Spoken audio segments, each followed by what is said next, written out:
اسماعیل علیہ السلام کی اولاد میں سے کس کو منتخب کیا؟ کنانہ کو. پھر کنانہ میں سے کس کو منتخب کیا؟ قریش کو. وَاصْطَفَىٰ مِنْ قُرَيْشٍ بنی ہاشم. پھر قریش سے ہوتا ہے ہاشم کا. قریش خاندان میں سے پھر اللہ تعالیٰ نے منتخب کیا کس کو؟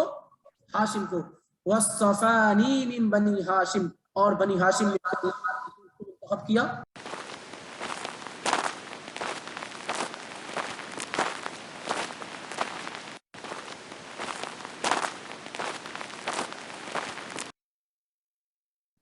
الحمدللہ رب العالمین والصلاة والسلام علی اشرف الانبیاء والمرسلین نبینا محمد وعلی آلہ وصحبہ اجمعین ومن تبعهم بإحسان الى یوم الدین. اما بعد. قال اللہ تعالی فی کلامہ العظیم اعوذ باللہ السمیع العلیم من الشیطان الرجیم. لقد من اللہ علی المؤمنین اذ بعث فیہم رسولا من انفسہم یتلو علیہم آیاتہ ویزکیہم ویعلمہم الکتاب والحکمہ وإن كانوا من قبل لفی ضلال مبین. اللہم صل علی محمد وعلی آل محمد كما صليت على إبراهيم وعلى آل إبراهيم إنك حميد مجيد. اللهم محمد وعلى آل إبراهيم إنك حميد مجيد. بلا شبہ اللہ کے رسول صلی اللہ علیہ وسلم کا اس دنیا کے اندر مبعوث ہو جانا، پیدا ہو جانا، یہ اللہ تعالیٰ کے احسانوں میں سے، اللہ تعالیٰ کے اپکار میں سے بہت بڑا احسان ہے. اللہ تعالیٰ نے ہم پر بے شمار احسان کیے، بے شمار احسان کیے. اللہ تعالیٰ کے ان احسانات میں سے، اللہ تعالیٰ کی ان نعمتوں میں سے ایک بہت بڑی نعمت کہ اس نے ہمیں اور آپ کو ایک ایسا اچھوتا انمول نبی عطا کیا کہ جس کی تعلیمات قیامت تک کے لیے محفوظ کر دی، اور جس کا طریقہ سب سے بہتر طریقہ قرار پایا، اور جس طریقے سے زندگی گزارنے پہ صرف اور صرف انسان کو جنت مل سکتی. اسی لیے اللہ تعالیٰ نے بطور احسان اسے ذکر کیا. لقد من اللہ علی المؤمنین. اللہ نے ایمان والوں پر احسان کیا. نبی علیہ الصلوۃ والسلام کو ان کے درمیان بھیج کر کے. اس نبی کی خصوصیت یہ ہے کہ وہ اللہ کی آیات تلاوت کرتا ہے، لوگوں کو گندگیوں سے، غلاظتوں سے، شرک سے، نفاق سے، حسد سے، برے اخلاق سے پاک کرتا ہے، اور انہیں قرآن و سنت کی تعلیم دیتا ہے. حالانکہ معاملہ یہ تھا کہ پہلے لوگ مکمل اور کھلی ہوئی گمراہیوں میں موجود تھے. تو اللہ کے نبی علیہ الصلوۃ والسلام کی آمد سے پہلے عرب ہی نہیں، عرب کے علاوہ تمام دنیا کی صورتحال تھی. اس کا معمولی سا نقشہ پچھلے درس میں کھینچا گیا تھا کہ لوگ نام کے انسان تھے، ان کے پاس اخلاق، کردار اور عبادات کے اندر وہ خرابیاں موجود تھی جس کا تصور بھی نہیں کیا جا سکتا.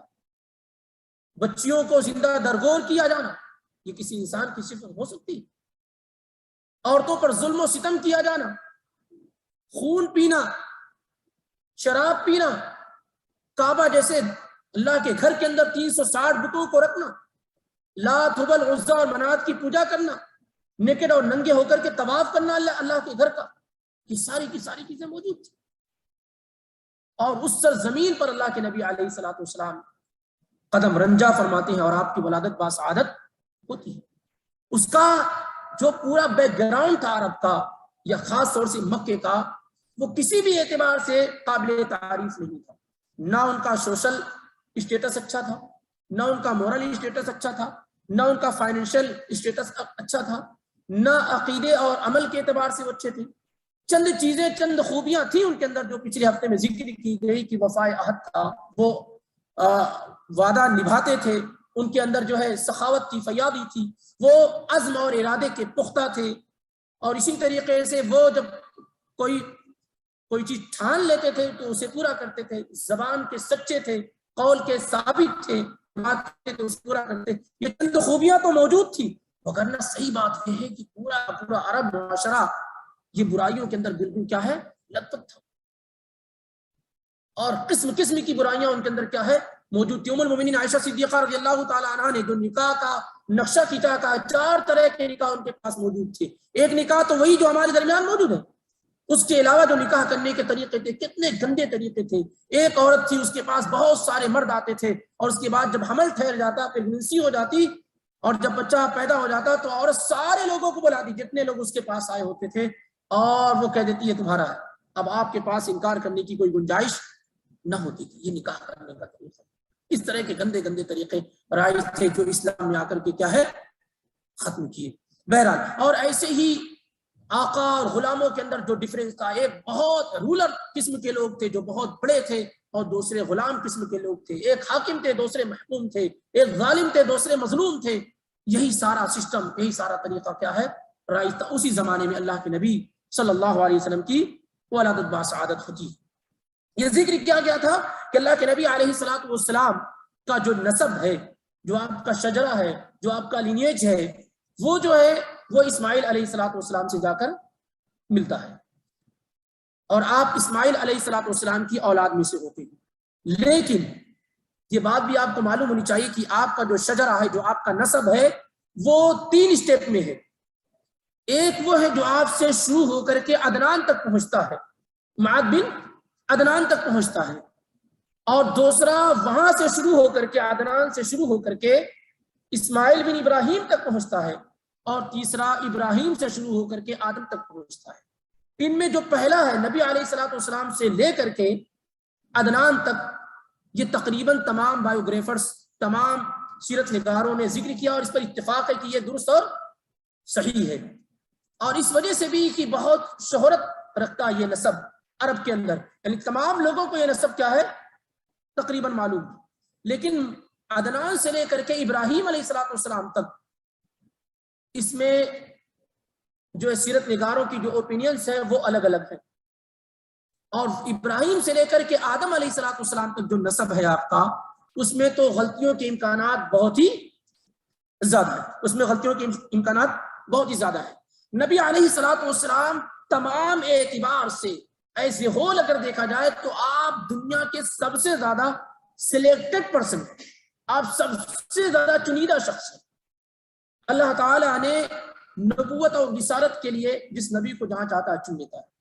آپ چاہ کر کے یہ نہیں ڈیمانڈ کر سکتے یہاں نبی آ جائے، اللہ اعلم حیث یجعل رسالت، اللہ خوب جانتا ہے کہ اسے اپنی رسالت کہاں اتارنی ہے، کہاں رسول اور نبی بنانا ہے۔ تو اللہ تعالیٰ نے نبی علیہ الصلوۃ والسلام کو عرب کے لیے منتخب کیا، مکہ کے لوگوں کے لیے وہاں آپ منتخب کیا، اور اس کے بعد ساری کائنات کا نبی اور رسول آپ کو بنایا۔ خاندانی اعتبار سے اگر دیکھا جائے تو اللہ کے نبی علیہ الصلوۃ والسلام خود بیان کرتے ہیں، صحیح مسلم کی روایت حدیث نمبر 2276 کی، 2276 کی، آپ خود کہتے ہیں، واصلہ بن اسقع کی روایت ہے، ان اللہ اصطفیٰ کنانۃ من ولد اسماعیل، اللہ تعالیٰ نے اسماعیل علیہ الصلوۃ والسلام کی اولاد میں کنانہ کو منتخب کر لیا، چن لیا۔ واصطفیٰ قریشا من کنانہ، اور پھر کنانہ میں سے اللہ تعالیٰ نے قریش کو منتخب کر دیا۔ یہ دیکھیے، اسماعیل علیہ السلام کی اولاد میں سے کس کو منتخب کیا؟ کنانہ کو، پھر کنانہ میں سے کس کو منتخب کیا؟ قریش کو۔ واصطفیٰ من قریش بنی ہاشم، پھر قریش سے ہوتا ہے ہاشم کا، قریش خاندان میں سے پھر اللہ تعالیٰ نے منتخب کیا کس کو؟ ہاشم کو۔ واصطفانی من بنی ہاشم، اور بنی ہاشم میں منتخب کیا مجھ کو۔ اس روئے زمین پر جتنے بھی نسب پائے جاتے ہیں، جتنے بھی شجرت پائے جاتے ہیں، ان میں سب سے بہتر، سب سے اعلیٰ نبی جناب محمد الرسول اللہ صلی اللہ علیہ وسلم کا نسب ہے۔ سوال یہ پیدا ہو سکتا ہے کہ اسلام میں تو حسب نسب نہیں، اور نسب کی بنیاد پہ قرآن نے کہیں بھی کسی کی تعریف نسب کی بنیاد پہ نہیں کی، قرآن نے کہیں بھی کسی کی مذمت، کسی کی برائی نسب کی بنیاد پہ نہیں کی، کہیں بھی۔ تو تعریف کا معیار تقویٰ ہے، اور برائی کا معیار کیا ہے؟ برا ہونے کا معیار کیا ہے؟ شرک، کفر اور نفاق وغیرہ ہے۔ تو آخر کیا وجہ ہے کہ اللہ کے نبی علیہ الصلوۃ والسلام کے متعلق یہ بات کی جا رہی ہے، اور آپ نے خود بیان کیا کہ اللہ تعالیٰ نے بنی اسماعیل میں سے کنانہ کو چنا، اور کنانہ سے قریش کو چنا، قریش سے بنی ہاشم کو چنا، اور بنی ہاشم سے مجھ کو چن لیا۔ وجہ کیا ہے اس کی؟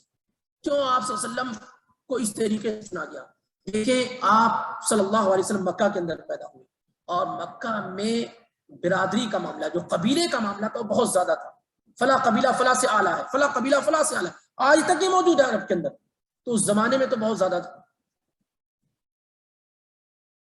تو اس کی وجہ یہ ہے کہ اللہ تعالیٰ نے ایسے شخص کو چنا جو خاندانی ریکارڈ کے اعتبار سے بہت ہی بلند ہو، تاکہ کل کو یہ نہ کرے آپ کیا بات کرتے ہیں، آپ کے باپ ایسے تھے، آپ کے دادا ایسے تھے، آپ کے پردادا ایسے تھے، یہ کوئی نہ کہہ سکے۔ خاندانی اعتبار سے کوئی آپ پر نکیر نہ کر سکے۔ پھر وہ اسٹیٹس تھا آپ کے خاندان کا کہ جب بولتے تھے تو لوگ سنتے تھے، ایک اثر ہو۔ اسی وجہ سے نا کہ آپ صلی اللہ علیہ وسلم نے جب دین پھیلانا شروع کیا تو مخالفت کرنے والے بہت سارے لوگ تھے، لیکن آپ پر ڈائریکٹ اٹیک کیوں نہیں کر پاتے تھے؟ آپ کے خاندان کی وجہ سے۔ تو آپ کا جو خاندانی پس منظر تھا، جو اس کا ریکارڈ تھا، جو ان کی ریسپیکٹ تھی، اس کی وجہ سے وہ نبی علیہ الصلوۃ والسلام پر ڈائریکٹ حملہ نہیں کر پاتے تھے۔ تو یہ ایک بہت بڑا معاملہ تھا۔ دوسرے یہ ہے کہ کوئی یہ نہ کہے کہ آپ کے دادا میں ایسے تھے، آپ کے پردادا ایسے تھے، تو بالکل سلیکٹڈ لوگ تھے۔ آپ صلی اللہ علیہ وسلم کے ایسے سبھی لوگ جانتے ہیں کہ عرب کے لوگوں میں زناکاری، بدکاری، یہ ساری چیزیں عام تھی، لیکن اتفاق یہ ہے اور اللہ تعالیٰ کا سلیکشن یہ ہوا کہ آپ کے باپ دادا پورے خاندان میں جو نسب محفوظ ہے، کسی کے متعلق یہ خبر نہیں ہے کہ ان کا ریکارڈ خراب ہے، وہ زناکار تھے یا یہ تھے وہ تھے، اس طرح کا کوئی معاملہ نہیں ہے۔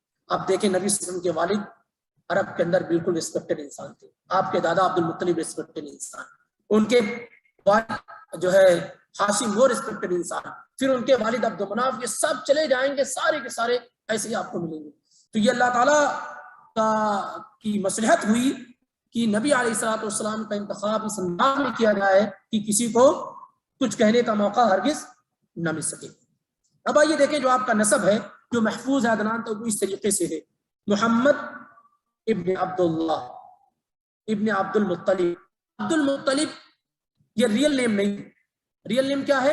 شیبہ ہے، جو انشاءاللہ آگے آئے گا۔ محمد ابن عبداللہ ابن عبد المطلب ابن ہاشم، یہ ہاشم ریئل نیم نہیں، ریئل نیم کیا ہے؟ عمر ہے، یہ بھی انشاءاللہ آگے آئے گا۔ تو محمد ابن عبداللہ ابن عبد المطلب ابن ہاشم ابن عبد مناف ابن قصی ابن کلاب ابن مرہ ابن کعب ابن لوئی ابن غالب ابن فہر ابن مالک ابن نضر ابن کنانہ، یہ کنانہ جن کا ہوا ہے، ابن کنانہ ابن خزیمہ ابن مدرکہ ابن الیاس ابن مغر ابن نزار ابن عاد ابن عدنان۔ اور یہ عدنان اسماعیل علیہ الصلوۃ والسلام کی اولاد میں سے اتفاق ہے۔ تو یہاں تک وہ نسب ہے جو محفوظ ہے، جسے امام بخاری رحمۃ اللہ علیہ نے صحیح بخاری کتاب مناقب الانصار کے اندر بغیر سند کے ذکر کیا ہے، بغیر چین کے ذکر کیا۔ اسی طریقے سے خلیفہ بن خیاط نے بھی اپنی کتاب الطبقات میں اسے ذکر کیا۔ صحیح بخاری میں آپ حدیث نمبر 3851 کھولیں گے 3851 میں، تو اس کے تحت یہ آپ کو نسب آپ صحیح بخاری کے اندر ملے گا، لیکن بغیر چین کے، بغیر سلسلہ سند کے۔ اس کے متعلق پچھلے دنوں میں بات ہو بھی چکی ہے۔ تو یہ وہ نسب ہے جو اللہ کے نبی علیہ الصلوۃ والسلام کا بالکل محفوظ ہے عدنان تک، جو کتنا ہے 21 غالباً ہوتا ہے، 21 نمبر پہ جا کے عدنان آتے ہیں۔ آپ کی والدہ کا اگر نسب دیکھیں تو بھی جا کر آگے مل جاتا۔ آپ کی والدہ کون تھی؟ آمنہ، ان کے والد کا نام وہب، آمنہ بنت وہب بن عبد مناف بن زہرہ بن کلاب پہ جا کر کے مل جاتے ہیں، بن مرہ بن کعب بن لوئی بن غالب بن مالک بن نضر، وہ پورا نسب۔ یعنی آپ صلی اللہ علیہ وسلم کی والدہ یہ 5ویں 4تھے نمبر پہ جا کر کے آپ کے نسب سے مل جاتی ہے۔ اور آمنہ جو تھی یہ خود قریش کی بڑی ہی سلیکٹڈ خاتون تھی، بڑی عزت والی تھی، اور ان کا پورا خاندان بہت ہی عزت والا خاندان، بہت ہی مشہور اور معروف خاتون تھی۔ جیسے عبداللہ کی پاک دامنی، آپ کے والد کی پاک دامنی اور جو ہے شرافت مشہور تھی عرب کے اندر، مکہ کے اندر، ایسے ہی آپ کی والدہ کی شرافت بھی کیا ہے؟ مشہور تھی۔ اور آپ جانتے ہیں کہ جب ہرقل کے سامنے سفیان کی گفتگو ہوئی تھی تو ایک سوال یہ بھی آیا تھا کہ تمہارے درمیان جو رسول موجود ہے اس کا نسب کیسا ہے؟ بادشاہ نے پوچھا تھا نا کہ تمہارے درمیان جو بادشاہ جو نبی ہونے کا دعویٰ کرتا ہے اس کا نسب کیسا ہے؟ تو ابو سفیان نے کہا تھا ہوا فینا ذو نسب، ہمارے درمیان کیا ہے؟ نسب والا، اونچے خاندان والا ہے، ہم میں سے کوئی اس کے خاندان کو نہیں پہنچ سکتا، اس کا نسب بہت ہائی اور ٹاپ لیول کا۔ تو ہرقل نے کہا تھا فَكَذَلِكَ الرُّسُلُ تُبْعَثُ فِي نَسَبِ قَوْمِهَا، ایسے ہی اللہ تعالیٰ رسولوں کو ان کی قوم میں اعلیٰ نسب میں بنا کر کے بھیجتا ہے، تاکہ کوئی آدمی دعوت کی راہ میں یہ نہ کرے تم کیا آئے ہو تمہارا، کیونکہ لوگوں میں یہ معاملہ ہوتا ہے نا۔ تو اس وجہ سے اللہ رب العالمین کیا ہے؟ ہمیشہ رسولوں کو اونچے خاندان اور نسب میں بھیجتا ہے۔ اسی طریقے سے اللہ کے نبی علیہ الصلوۃ والسلام نے بھی کئی احادیث میں اس کی صراحت بھی کی اپنے نسب کے بارے میں، اور اسے ذکر بھی کیا ہے، اور اس کی صرف وجہ یہی رہی ہے کہ ہر آدمی اچھی طریقے سے جان لے کہ ہمارے اور آپ کے نبی جناب محمد رسول اللہ صلی اللہ علیہ وسلم خاندانی اعتبار سے بھی کیا ہے؟ بہت ہی گریٹ اور اعلیٰ مقام پر فائز ہے۔ نبی علیہ الصلوۃ والسلام کا جو خاندان ہے، جو آپ کا جو گھرانہ ہے، وہ ہاشمی گھرانہ کہلاتا ہے۔ کیا کہلاتا ہے؟ ہاشمی گھرانہ کہلاتا ہے، کیونکہ آپ کے گرانڈ فادر، آپ کے والد کے دادا ہاشم جو تھے، انہی کی طرف نسبت کر کے ہاشمی کہا جاتا ہے۔ اور ہاشم کا نام بتایا گیا تھا کیا ہے؟ عمر ہے، اصل نام کیا ہے ان کا؟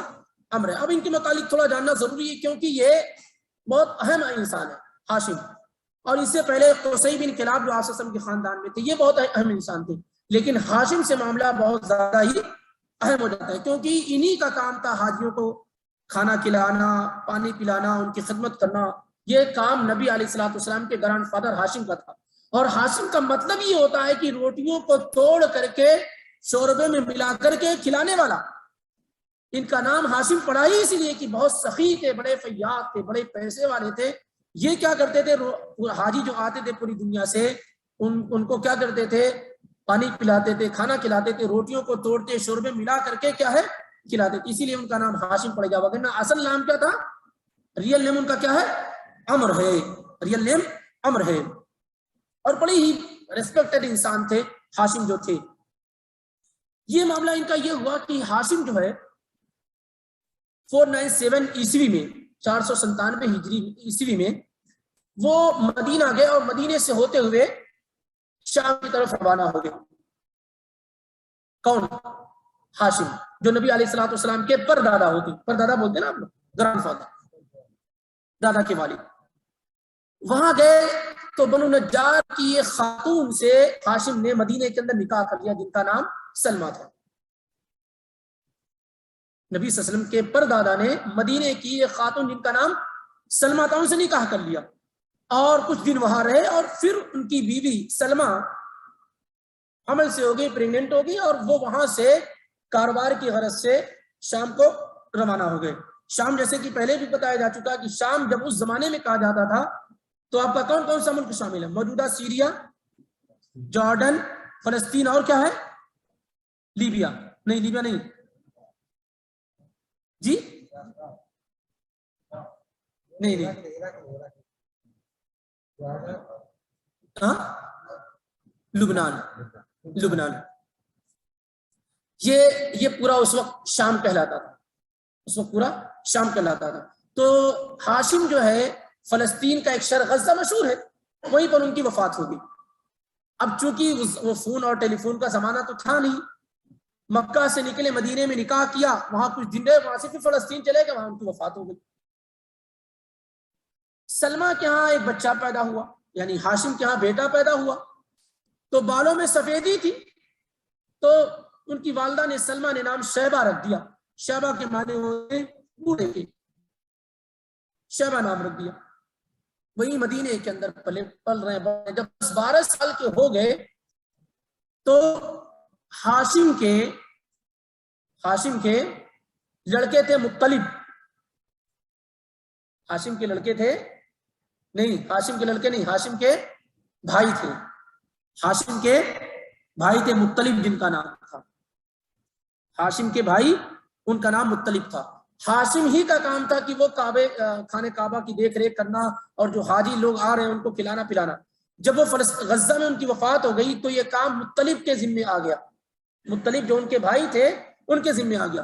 ان کو خبر ملی کہ ان کے بھائی کا ایک لڑکا مدینے کے اندر ہے، اس زمانے میں اس کا نام یثرب تھا، 10-12 سال کے ہو چکے تھے، شیبہ جن کا نام عبد المطلب ہے بعد میں ہوا، تو وہ مطلب جو ہے، مطلب جو ہاشم کے بھائی تھے، وہ اپنے بھتیجے کو لینے کے لیے مدینہ آئے، یثرب آئے جو اس زمانے میں نام تھا، تو ان کی والدہ تیار نہ ہوئی، یعنی ہم نہیں دے سکتے ہیں، سلمہ جو ان کی والدہ تھی، لیکن مطلب نے کہا کہ دیکھو پوری سچویشن اور پوری کہانی یہ کہ ان کے والد خانہ کعبہ کے ذمہ دار تھے اور یہ معاملہ ہے، ان کی وفات وہاں ہو گئی ہے، اب میں ان کا بھائی ہوں، میں ان کو اس لیے آیا ہوں لینے کے لیے تاکہ یہ خانہ کعبہ کی ذمہ داری ان کو دی جا سکے۔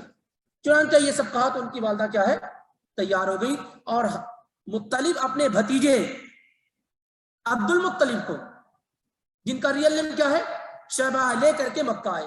جب مکہ آئے تو لوگوں کو تو معلوم نہیں تھا، لوگوں نے یہ سمجھا کہ یہ مطلب کا غلام ہے، عبد کہتے ہیں غلام کو، بندے کو، تو لوگوں نے یہ کہنا شروع کر دیا، او عبد المطلب، مکہ والوں نے کیا کہا کہ یہ مطلب کا غلام ہے،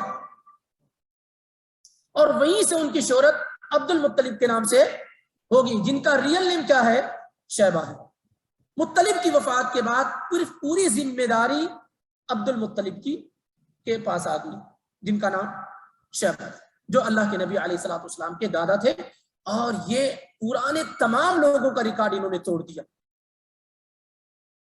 سخاوت میں، فیاضی میں، سنسیریٹی میں، عقل میں، اور تمام چیزوں میں آپ صلی اللہ علیہ وسلم کے جو دادا عبد المطلب تھے وہ تمام لوگوں پر کیا ہو گئے، فائق ہو گئے، اور اس طریقے سے خانہ کعبہ کی ذمہ داری بھی ان کے اوپر آ گئی، اور ان کی زندگی میں یا ان کے حکومت کے زمانے میں 2 بڑے انسیڈنٹ ہوئے تھے جو بہت زیادہ اہم ہیں، جو انشاءاللہ آئندہ ہفتے میں ذکر کیے جائیں گے، بس اس کی طرف اشارہ کیا جا رہا ہے۔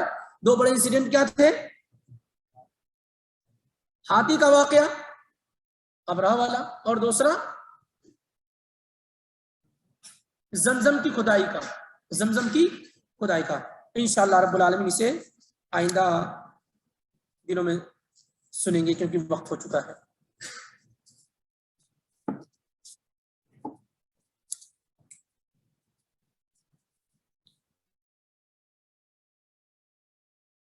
میں کوئی سوال ہے؟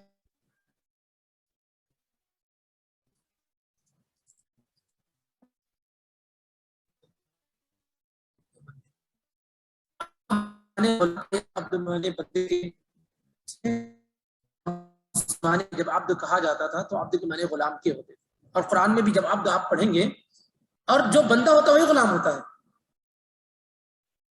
جو بندہ ہوتا ہے وہی غلام ہوتا ہے۔ ہم اور آپ اللہ کے بندے ہیں، یعنی مکمل اللہ کے غلام ہیں، اس کی اطاعت و فرمانبرداری ہم پر واجب اور ضروری ہے۔ تو عبد کا اصل معنی جو ہے وہ غلام کے ہوتے ہیں۔ وَلَعَبْدٌ مُؤْمِنٌ خَيْرٌ مِّن مُشْرِكٍ وَلَوْ أَعْجَبَكُمْ، اللہ تعالیٰ نے کہا کہ غلام مومن ہو، اس سے اپنی بچی کی شادی کر دو، یہ اس مشرک سے بہتر ہے جو آزاد۔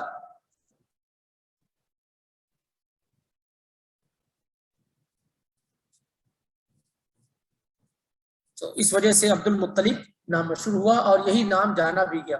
نبی علیہ الصلوۃ والسلام نے بھی جب ذکر کیا اپنے دادا کا تو آپ نے اسی نام سے آپ کو یاد کیا، انا النبی لا کذب، انا النبی لا کذب انا ابن عبد المطلب، کہ میں جھوٹا نبی نہیں ہوں۔ یہ آپ کی زبان سے شعر و شاعری آپ نہیں کرتے تھے، بس یوں ہی بے ساختہ آپ کی زبان سے نکل گیا اور ایک شعر کا وزن ہو گیا کہ میں جھوٹا نبی نہیں ہوں، میں عبد المطلب کا بیٹا ہوں، میں عبد المطلب کا بیٹا ہوں۔ تو وہ رسپیکٹ تھی ان کی، اور عرب میں سارے لوگ ان کو جانتے تھے، یہ نہیں کہا میں عبد المطلب کا بیٹا ہوں، کیونکہ جو شہرت ان کی تھی وہ نبی علیہ الصلوۃ والسلام کے والد کی نہیں تھی۔ چلیں انشاءاللہ ملتے ہیں۔ سبحانک اللہم و بحمدک، اشہد ان لا الہ الا انت، استغفرک و اتوب الیک۔ السلام علیکم و رحمۃ اللہ وبرکاتہ۔